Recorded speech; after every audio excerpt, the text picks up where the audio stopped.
like you, Bill. I just your mommy. I know your church is true. I love my mom and dad and my brothers and sisters. I know that Christ lives and that he loves me. And I know beyond a shadow of a doubt that Joseph Smith was a true prophet of God. I know. Our daughter once said to me, "Do you know what Nana said when she had a frog in her throat?" And I go, "What did she say?" She goes, "I have a frog in my throat. That's what Nana said." Hello and welcome to Beyond a Doubt podcast. I'm your host, Elena. And I'm another interesting intro. What? Nothing. Go ahead. No, it's fine. It's fine. I didn't even have anything in. Just say, and I'm Jonathan. I didn't have anything in the tank. chamber for that one. Yeah. So no, that was me trying to fire off the hip, and it didn't work very good. I see. Mm-hmm. So, I always start sentences with "so." So, this podcast, right, is for both sides of the fence. The people who are true believing Mormons and the people who have either left the church or who've never known about the church. And they're kind of judging each other, clashing and everything. Mm-hmm. And because I've been on both sides of the fence, deeply. And so, lately we've been focusing on the sympathetic angle toward those who are part of the church. I'm going to keep doing that right now in honor of my mother. That's fine. Because not in honor of my mother, to set up a lot of people a lot of ex-Mormons set up a lot of people for the red wedding where we go. Where we go. Who are you killing? I don't know. So, but I've noticed that a lot of ex-Mormons who know my mom don't understand. They're like, how is she still Mormon? She's a smart woman. Mm-hmm. She understands life. She's not a judgmental person. She's the perfect kind of, okay, let's not say perfect. She hates that. She's like an ideal somebody to look to, up to, no matter what side of the fence you're on. She comes across to me as very much a member of the church in spite of herself. Yeah. And then others are just I don't understand. There's no way she's that blind, but obviously she could be or something like that. Anyway, so I'm building up to explain her side of the story. Mm-hmm. I left. I happened to have left. Mm-hmm. And I might not have if it weren't for certain events or people in my life. So to explain why people like my mother are still on the Mormon side of the fence, I'm going to build up and teach you about the Mormon doctrine, and which will ultimately lead to, the families and why people stay because of how much is really heavily put onto families. And if you're not together on earth, you won't be together in heaven and all that stuff, which really scares people. So I'm going to lead up to that by teaching you, first of all, the beginning, the plan of salvation / now plan of happiness. And just so everyone listening is aware, she is reading this material to me out of a grimoire. No. Yes, no, it is. No, yes. No, I'm not it's saying... It's a magic book. It's a magic book with a blue gemstone set in the cover. I'm not debating that. That's obvious. I'm saying my material is notes for myself from the scriptures, okay?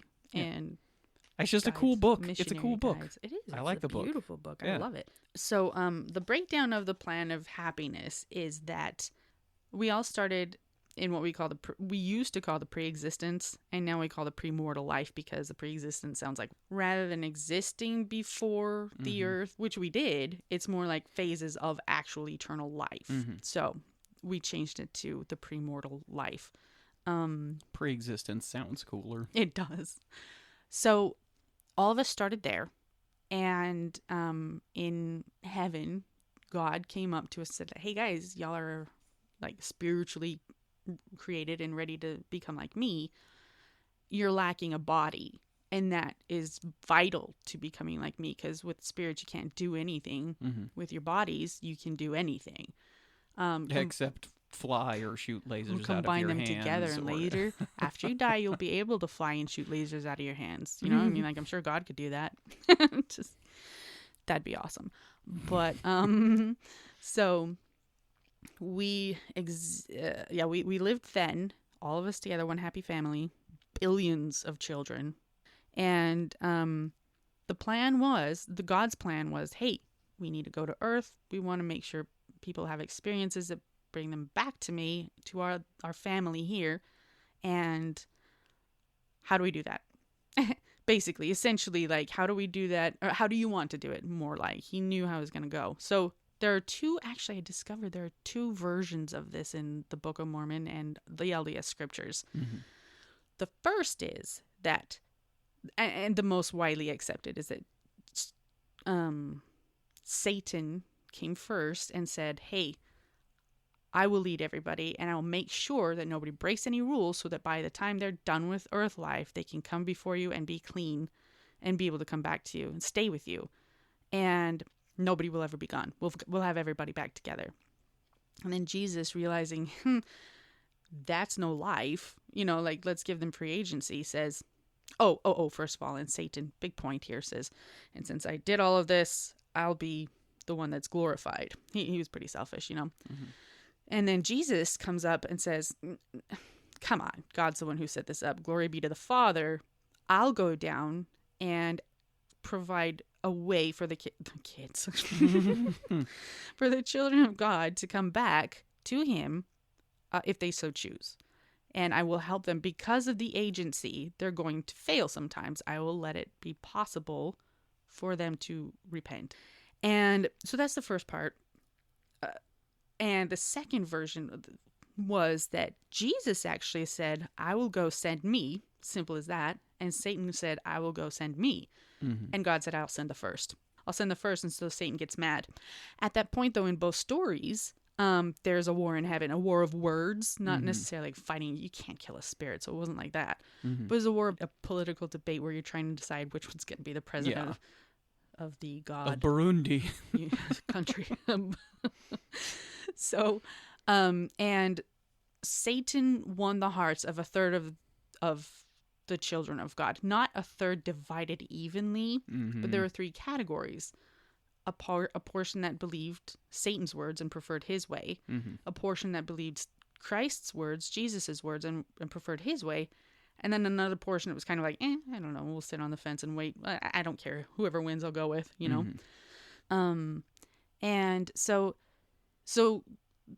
Jesus wins, and the people who were adamantly against him, who were with Satan, were cast out of heaven, mm-hmm. down to the earth to be the opposition, to be devils, and never to get a body. That's where their curse was. Just putting a pause in there real quick. Mm-hmm. Even though ignoring what I know about this story and the bits of the details of the doctrine that mm-hmm. have since been edited out, by the church. Yeah. Oh, okay. So ignoring that, this is just yet another example of just really bad PR on the part of God.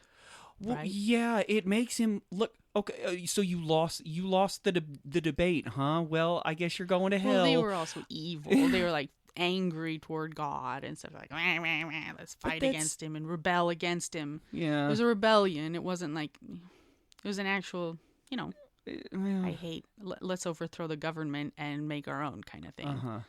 So Satan gets cast out to heaven.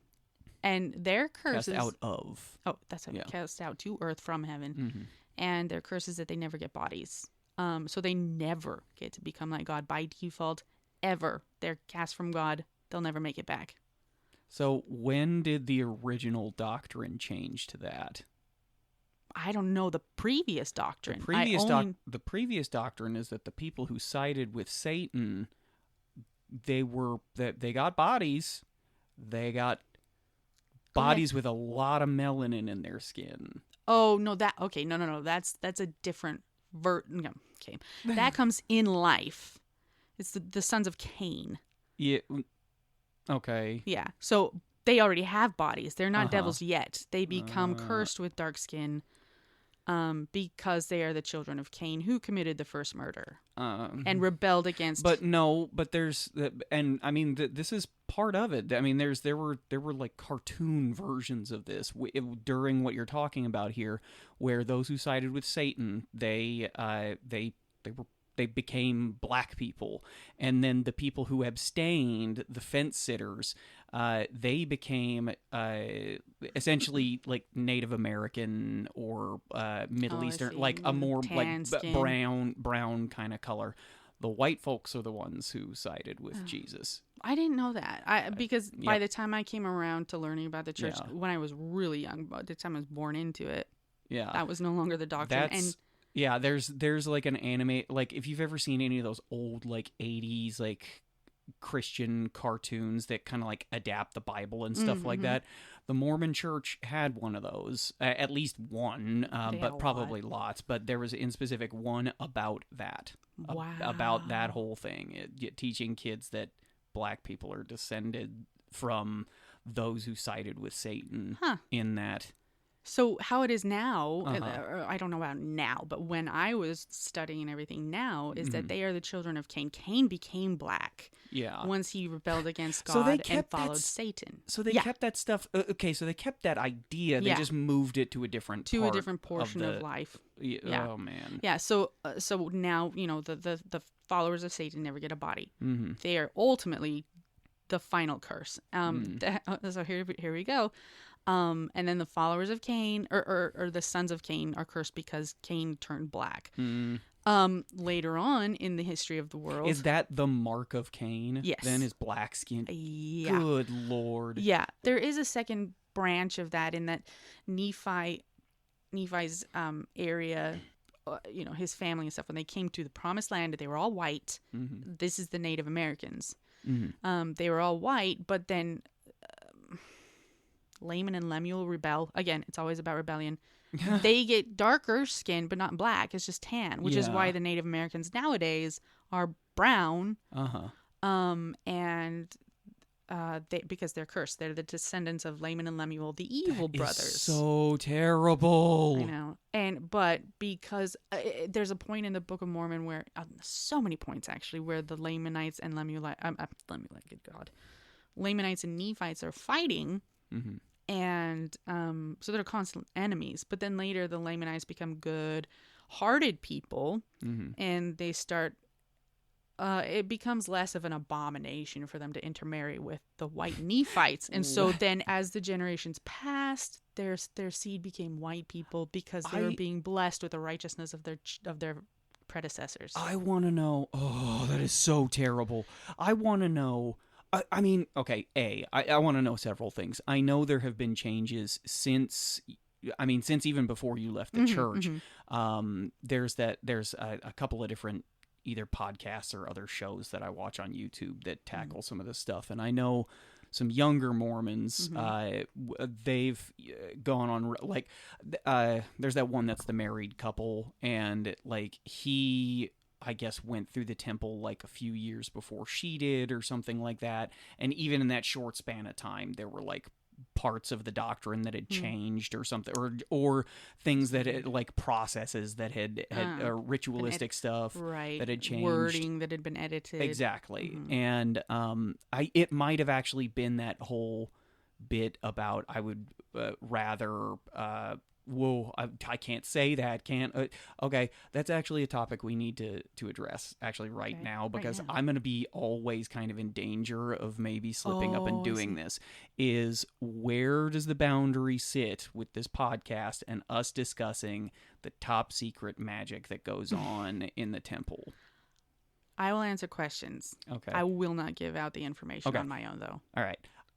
Are you upset if I share the information I know? I don't care. That's fine. Okay. You share what you will. Okay. Whatever you know. And if you want, I can confirm or deny what I know. Okay. But I'm not going to add or take away from that. I'll try not to be.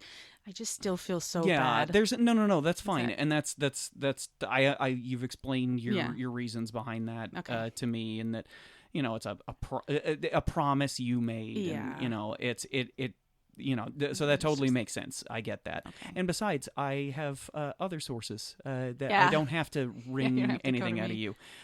So I know there's that whole bit when you're going through the temple where they make you essentially say, I would rather cut my own throat than talk about what happens in the temple. And that has apparently changed. Yeah. That exact verbiage isn't the same as it used to be. And that was something that changed in like the mid 2007, 8, something like that. Which I have not been to the temple since that change was made.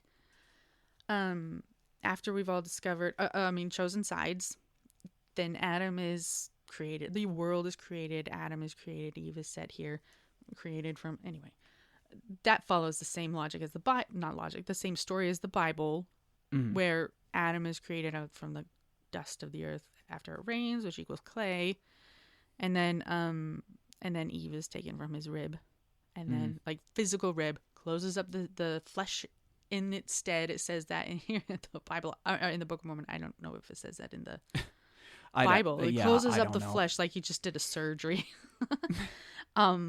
So here's a chapter in the book called Moses. It is not in the Book of Mormon.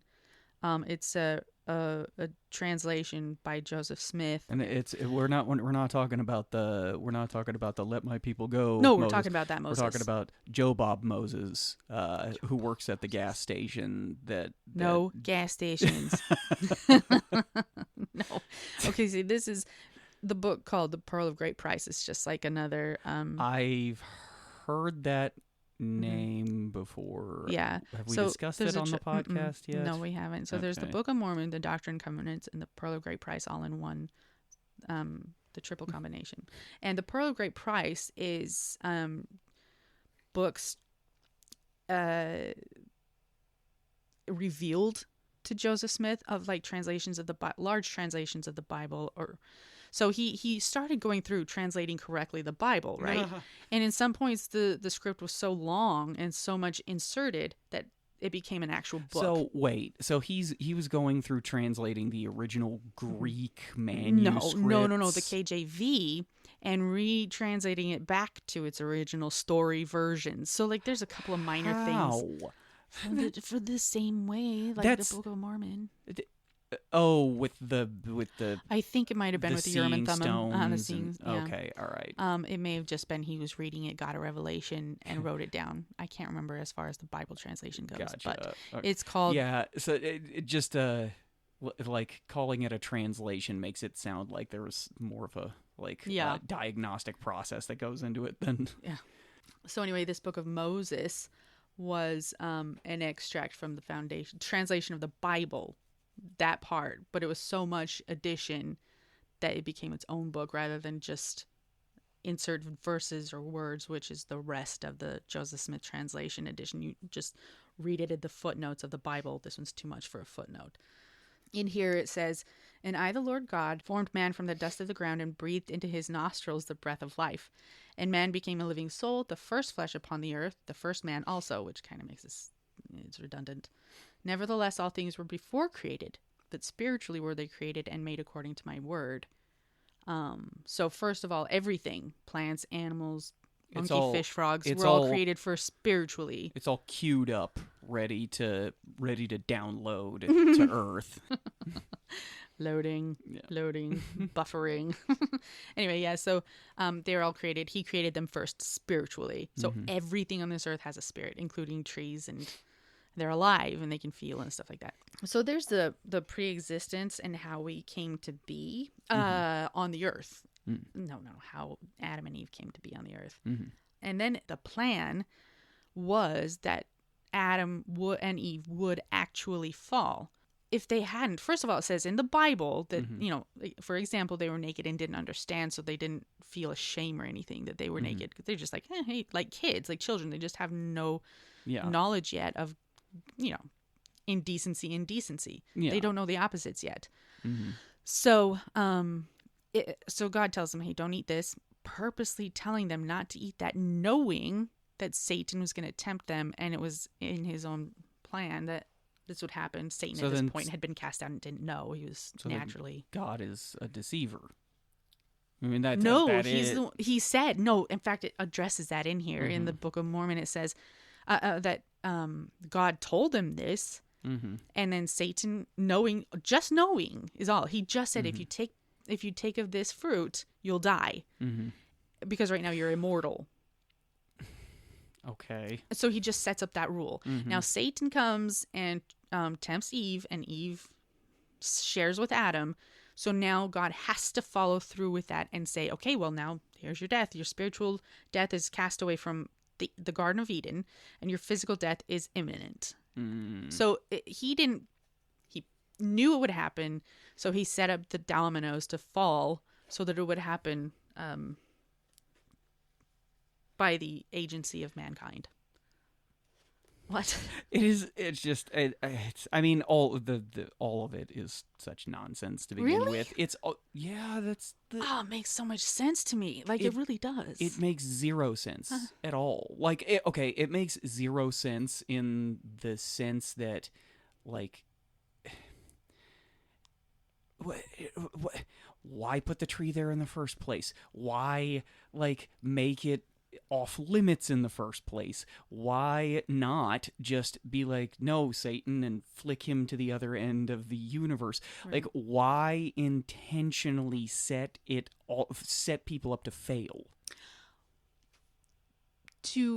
Okay, so that's part of it too, is we have to come here to become like God, get a body to become like God. Yeah. That's our first step. And then to practice and learn and become like God through knowledge. Adam and Eve would not have had any knowledge given to them if they didn't first know one opposite. So then why do they have to come to Earth in an immortal form to begin with and then be slapped on the wrist? I don't know. Like you could just cut to the chase and be like, hey, all right, so you're on Earth now. You're mortal. Well, you because can they didn't learn sin things. at that part. They hadn't sinned. You can't. So he Why would forces sin upon man. He allows it. He allows sin to give them agency. Okay, but the thing there is that's seriously like if I just left a butcher knife on the kitchen floor and just allowed the children the agency of deciding whether or not they're going to. Don't do that. Don't touch it. Don't cut yourself. Yeah. Give them the idea. Or the smarter thing to do is just don't ever do it. Just don't ever do that. Don't put the knife on the kitchen floor. Yeah.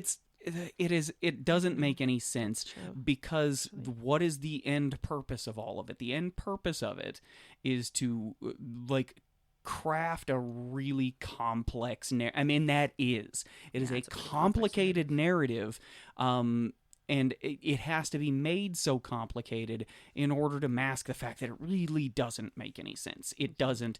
There are so many other ways that the narrative could be crafted, but the ultimate goal of it is to teach people that you're inherently bad and you need saving.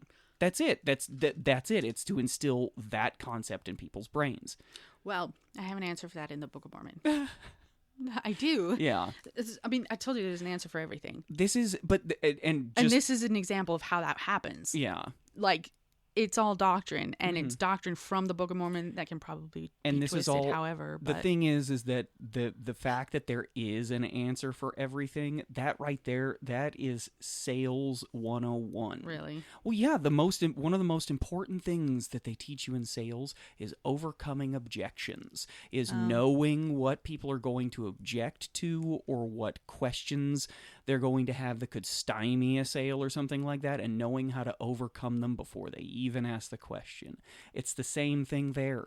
But okay, I can see that. But my question to you then: this man Joseph Smith, how could he foresee all of that in one book? He didn't. Okay, from the believer though.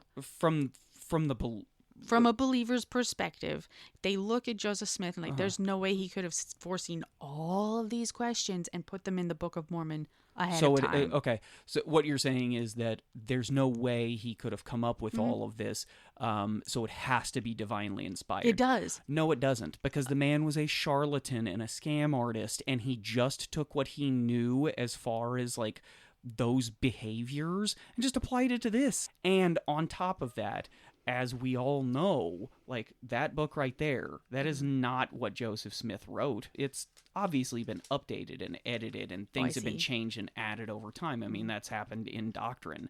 Absolutely. Like there's, so, two answers here. Number one, it can't be that hard to write that sort of thing when you are just mimicking the style of the Bible. Oh, right. Number one.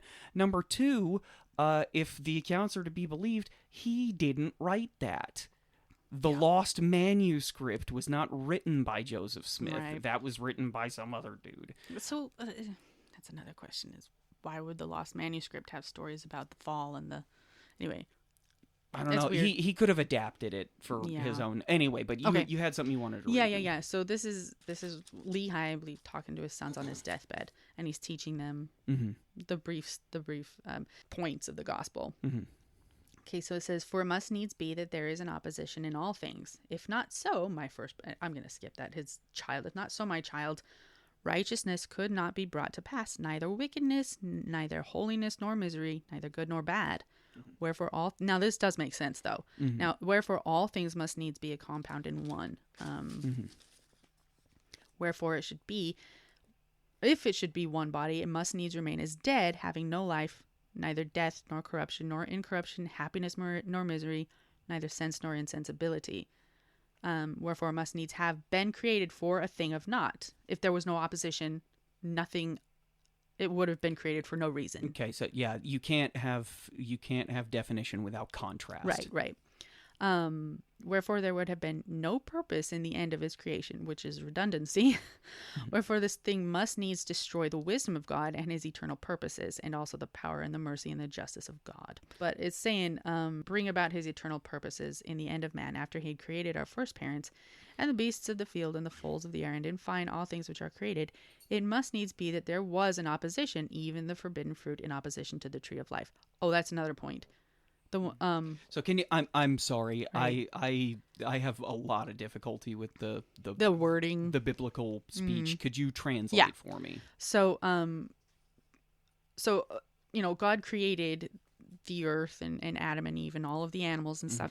And if there was no opposition through Satan to come and tell Eve, then everything would have just been there, gray just and there, unchanging. Yeah, I get that. Right. And so he in the Garden of Eden, I don't know if this is biblical too or just Mormon, there's not only the forbidden fruit, the tree of the forbidden fruit of knowledge and good of evil. Have you heard that phrase? Is that Mormon phrase or is that biblical phrase? The tree of the knowledge of good and evil. No, that's general okay. terminology. Yeah. Okay, so the second tree is the opposite of that, and being the tree of life. So if you fall for the knowledge of good and evil, which is the sweeter fruit, then you invite death into your life. On the other hand, so the opposite of that is life, eternal life, right? There's a really kind of sinister undertone to that too, though. Is like, be careful you don't learn too much. Right. Well, that's the thing. There's another part of that. If Adam had not transgressed, he would not have fallen, but he would have remained in the Garden of Eden. I'm trying to translate this as I'm reading it so you don't have to hear the boring language. Yeah. All things that were created would have remained in that same original state, and they just forever with no end. So they would have had no children because they didn't understand that they were naked, let alone how to have sex, and that it was a thing. It just didn't exist or not exist. They wouldn't have had children.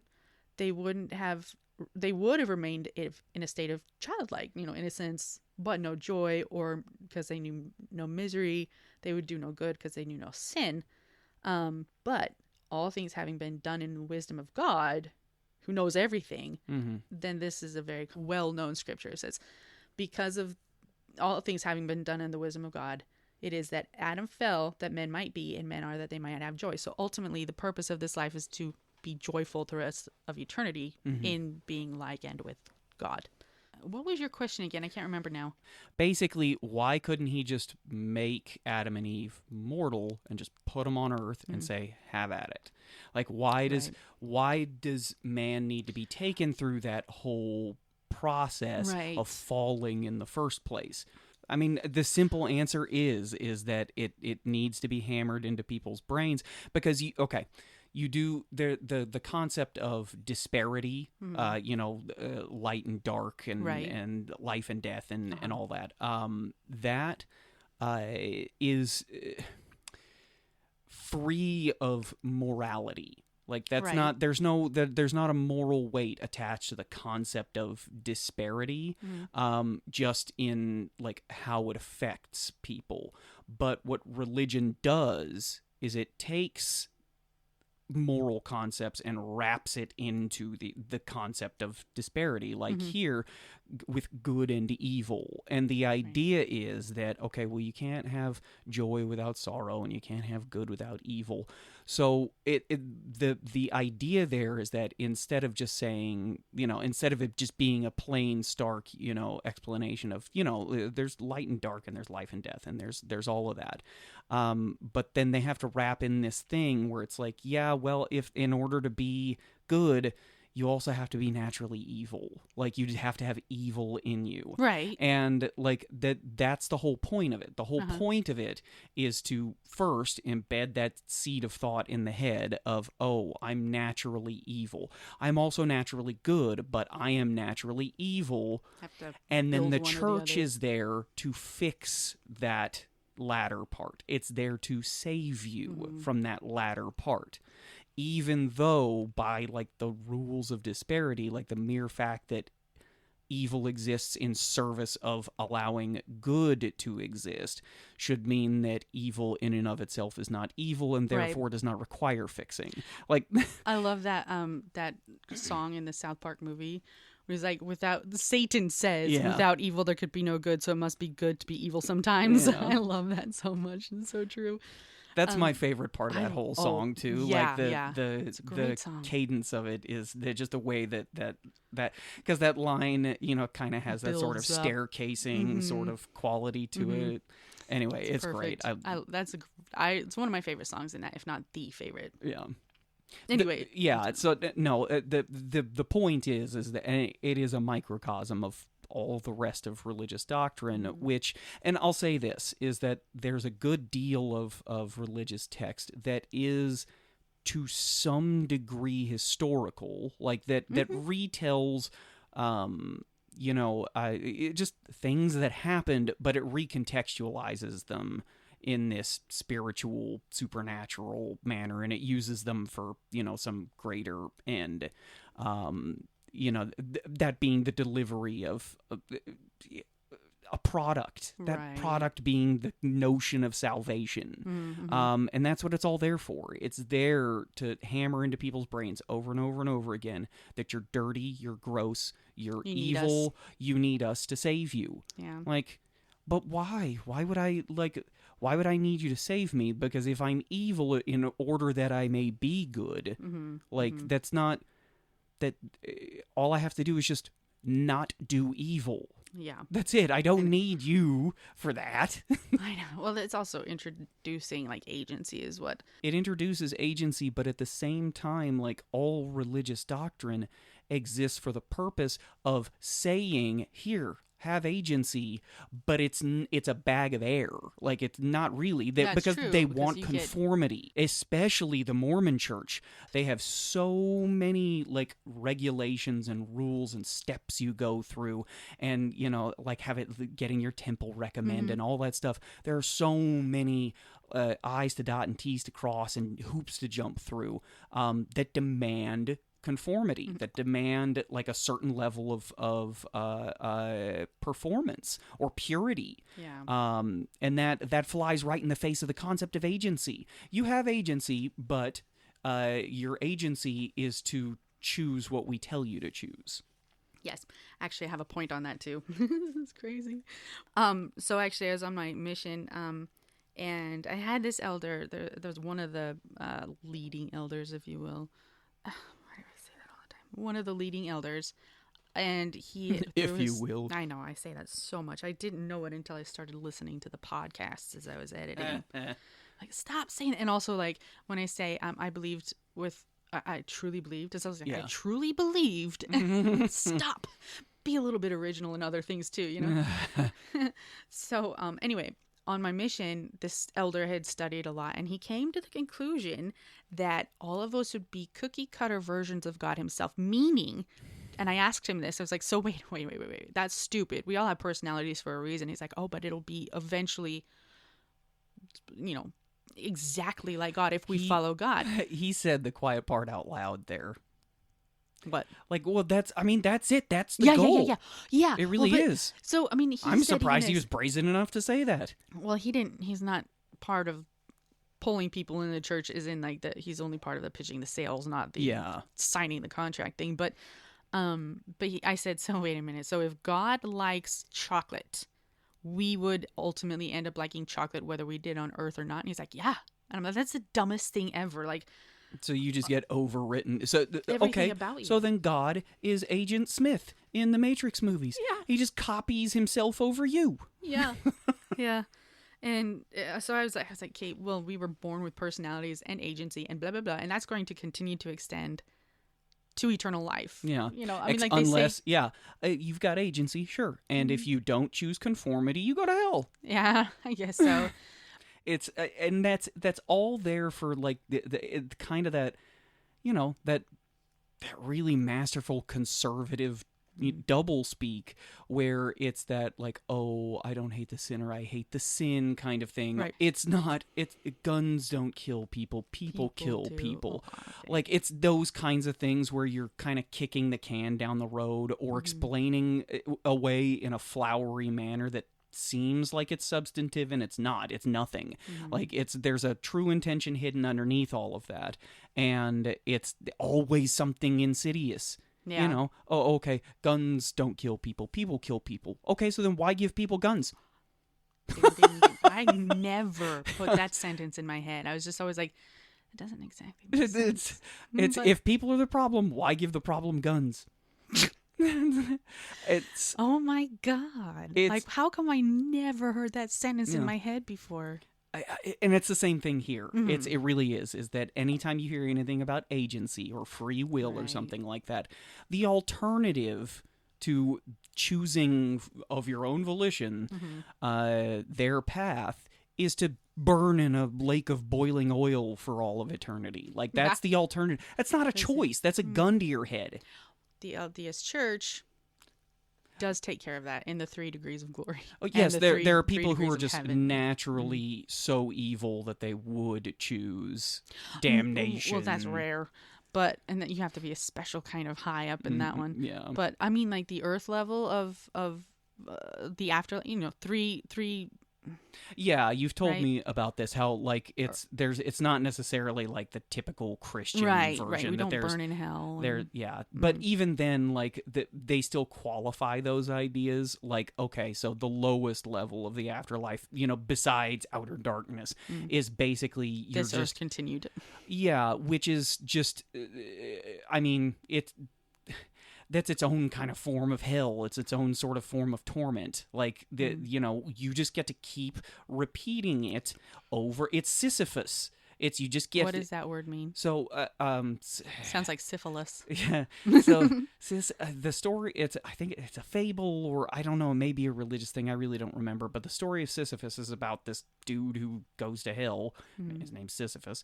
And he's tasked for all of eternity to try to push this boulder up a hill. And every time, and that's all he has to do. When he gets it over the top of the hill, he's done. But it always becomes heavier and heavier, and just as he's about to get to the top, it rolls right back down the hill, and he has to do it over again. Goes back down. Yeah. And so he just gets to do that over and over and over again for eternity. That is a hell. Yeah, that's what that is. That's a Sisyphean hell. Okay, so you didn't conform, so you get to do it again, and do it again, and do it again, until you get it right. And there's no right anymore for the rest of eternity. Yeah. You sealed your fate. Yeah, basically. So you get... oh my God, I didn't even think about that. Yeah, it's not reincarnation. It's just... It's just this. It's the medium place for the rest of eternity, and like that is a form of torment. Like that's It is. Like in, oh my gosh, I love The Good Place. I love it. And that medium place, there's one person living her life, like with room temperature beer, but she loves beer, but it's room temperature. And then you've got like VHS tapes of your favorite movie, and you know, like, and it never ever changes. I would rather be in hell. I would rather than in the medium place. At least it's something different. Yeah, it is. Eve realizes that if she hadn't have fallen for Satan's temptations, that none of this would happen, and she actually rejoices that she did.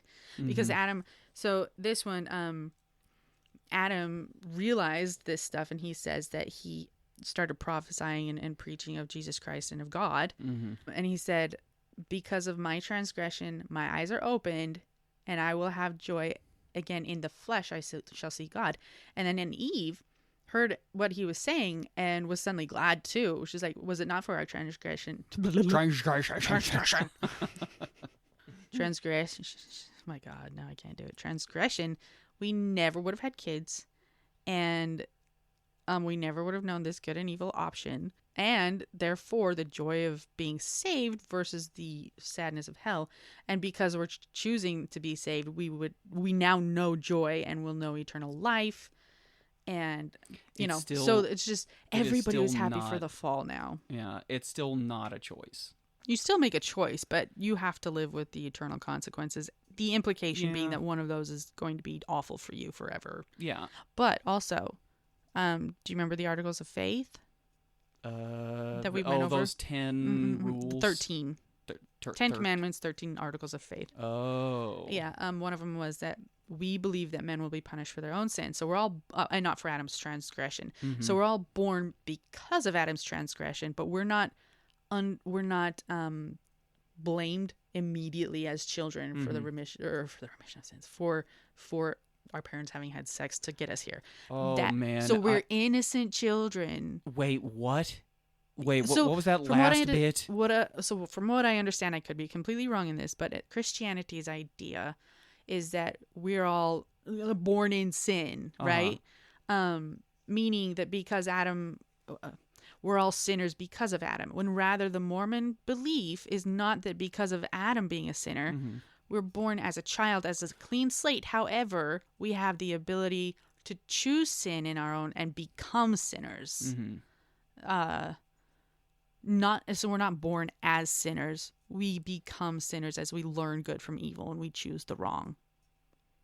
That doesn't make sense to you? No, it makes sense. It's just that, again, it's just another gun to the head. It's just another. It really is, because it's kind of like if you've ever seen a movie that I'm trying to think of a good example here, but like one where you get to the end of it and everything just goes wrong, and you realize it's because of like one thing that like the main character chose to do at the very beginning of the movie or something, and if they just done the other thing. Oh, okay, so I've got one in my head. You've never, and I don't like using this as an example because I hate these movies. But in the first Saw, I knew you were going to say Saw. But in the first one, the very first scene involves the main character waking up in a bathtub, like suddenly waking up and he's underwater, and sits up, and he's like his foot is some part of him is tied to the drain plug for the bathtub, and so it gets yanked out. He sits up, it gets yanked out, and you see what you find out later is a key attached to something that goes swirling down the drain, and you can't really tell what it is at the beginning, but at the very end, he ends up just dying in that bathroom, like trapped in there. Like you learn in later movies that he just like starved to death or something. I don't know, but like it flashes back at the end and shows you that he could have gotten out and survived if in his like crazed, confused state he hadn't accidentally let the key swirl down ahead of time. the key that was like positioned to swirl down the drain and screw him over. It's the same sort of thing there, is that it's like, oh, you chose to sin. I was 2. Like, well, that's another thing, is the age of accountability doesn't start until 8. So they spend 8 years learning and learning how to choose and being disciplined by their parents of what's right and wrong. So then they become familiarized with morals. So is it possible to go your entire life without sinning? No. So then Christ is the only person in the world who could, because we're weak in temptation. But see, that's another bit right there, is that Jesus was tempted. Well, that's not the sin. The sin is giving in to the temptation. Oh, but that's not what they tell you, is that that thinking about boobs is as bad as touching them. Dwelling on the thought. Okay. So here's a good thing for that, a good point for that. And one of the prophets, I think, I don't remember if it was a prophet or a 70 or whatever, but somebody high up in the church once said to missionaries, if you don't look once, you're not a man. If you look twice, you're not a missionary. So suggesting that you get tempted, but if you follow through with that temptation and go back to it, so like, let's say boobs pop up into your head, if you don't push that thought out, then you're the sinner. If you just push it out and you're like, whatever, go on, you're okay. Yeah. You don't dwell on the thought. The point is, though, ultimately, is that, okay, so it is not possible for a human being to go, okay, so then we are born in sin. Well, born because of sin, I guess. But what I'm saying is that we don't get punished because of Adam. That's okay. That's not true, though. It's not, but okay, maybe not because of Adam, but that's all just moving the peas around on the plate, because if doctrine says it's not possible for a normal human being, like let's say you have the most perfect angelic child and you teach them these lessons. It's like, just don't ever choose to sin.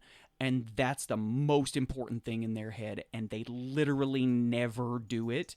Doctrine says that's not possible. Right. If it's not possible to go your entire life without sinning, then you are by nature a sinner. It's just you don't have the actual act on the ledger that shows when you became, like, your official act of sinning. Right. Well, it's more like we're weak.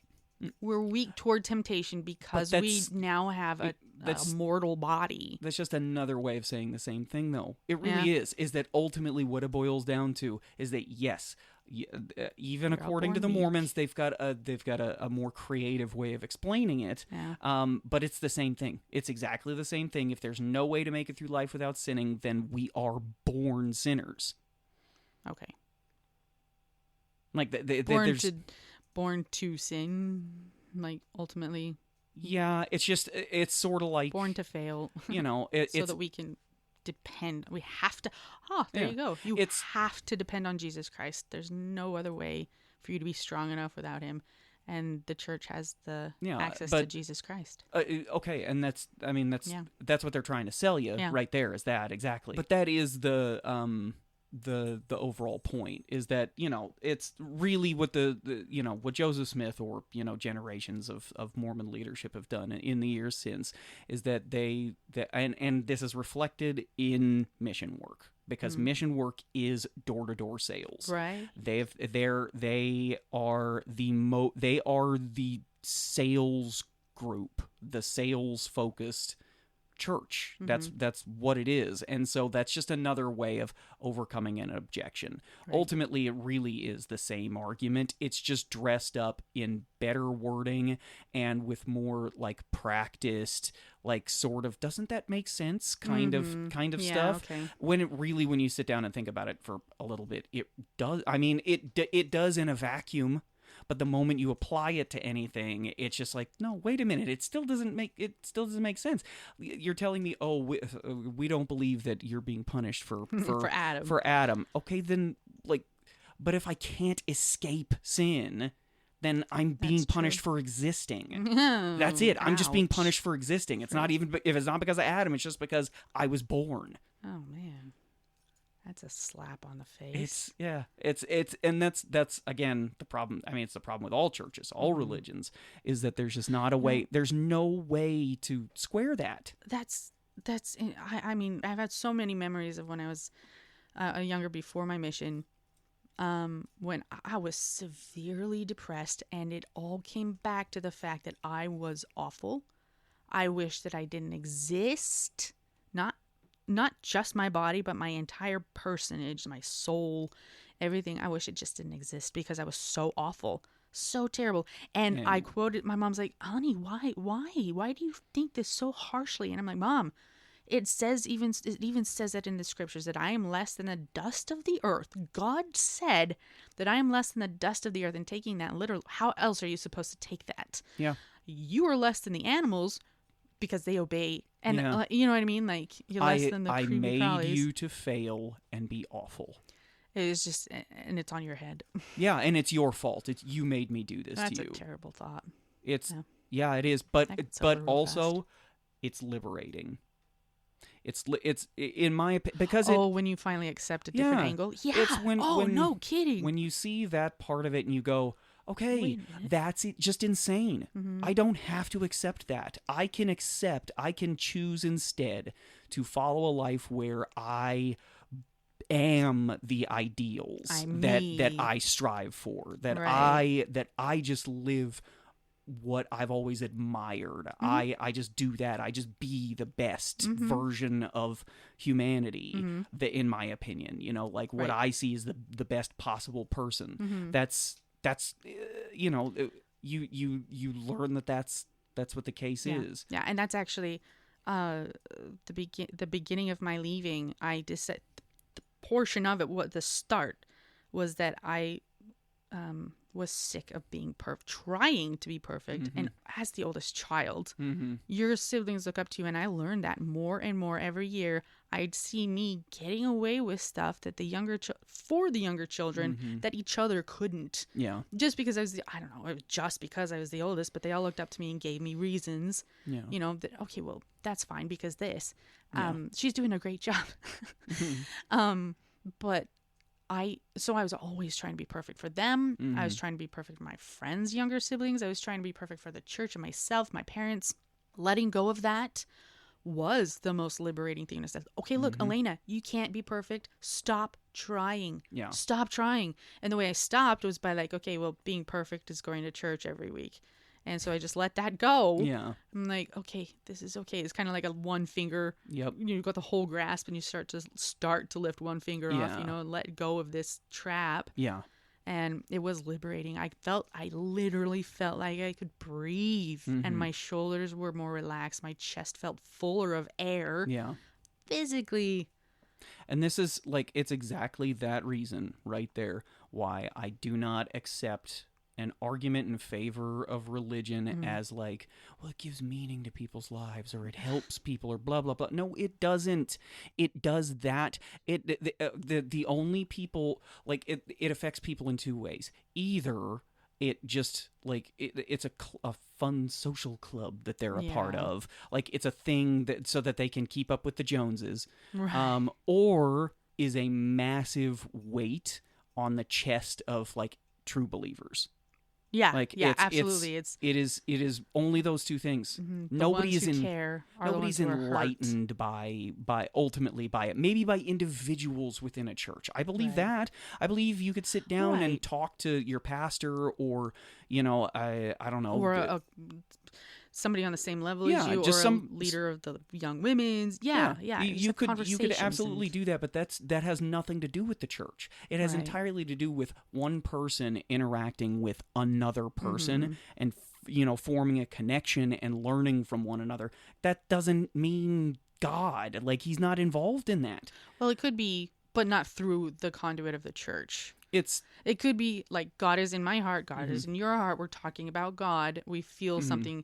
But it's at that moment, it's not church telling you this is God. Yeah. You know what I mean? Like, and really, to be honest, like putting it that way, when you say that kind of thing, really all that means what God is in my heart, or it's what's inspiring the topic, is really God is just another word for purpose. Yeah, that's it. I like that. But that's the thing is that people attach it to a being. Yeah, and the people who the people who are the least negatively affected by the organization of a church are the people who aren't actually looking for purpose. They're not. The people who are looking for purpose are just going to get beaten and beaten and beaten and beaten by it. Yeah. That's it. Sad. It hurts. I can only imagine. I mean, my experience was not like that. My experience was just very much like, I don't like any of this. I don't get it. It's nonsense to me. Yeah. I can't believe I believed this stuff at one point. Like, this is silly. I'm done. And I'll say this though, is that, you know, even though we keep talking about hell, like, in my opinion, like, here's what I think happens. If it really, honestly, my idea of heaven is it would be like being invited into like the executive's lounge at your job and just forced to hang out with the CEO and like the you know, like his cronies. Like, that's it. So now, thank you for this honor. Now sir. the boss is like, have you right there that they can Can't stare go at Facebook and vent about judge. And, yeah, exactly. As opposed to hell, that's like the mailroom. And like, you just like complete out of the sight of the CEO. Good point. And you're just hanging out down there, maybe drinking on the job. You know? You got your buddies. Yeah. Sharing stories. Exactly. That's the better place to be. Oh, absolutely. Absolutely. Yep. I like it. So let's plan on going to hell together, okay, hon? Yeah. I think that's a pretty good place to end. Mm-hmm. So we're going to wrap it up there then. Mm-hmm. Thank you for listening, guys. Thanks for following us. My father subscribed to our channel. I did not. I don't know why I didn't expect that. He's the most supportive man I've ever known. So I don't know why I didn't expect it, but he told me and I about started crying. Wipe a tear away. So my dad subscribed. Anybody else who's subscribed, I know a couple of you have, and I really appreciate we both do. Yes. Absolutely. And share it with your friends. We're trying, really, honestly, we just want to make a difference for anybody out there. If you think there's somebody who can be affected positively by this, just share it with them. Let them listen to this episode or Jefferson's episode or whatever. I don't care. Let them listen to the beginning. Tell them that they get better as they go. Hopefully that's the truth. Hang in there. We're still learning how to podcast. And how to stop accidentally knocking the mics around. Yeah. Oh my gosh, that's a terrible thing. But we're both pretty animated people. So yeah, keep liking us, keep listening. If you have any questions or comments or concerns or suggestions, ideas, blah, blah, blah, email us at contact@beyondadoubt.net and we will go through those and get back to you. Again, that's contact@beyondadoubt.net. Yeah, and we can just start interacting with people if you feel like interacting with us. We're pretty awesome. Please do. We have no friends. I know. No.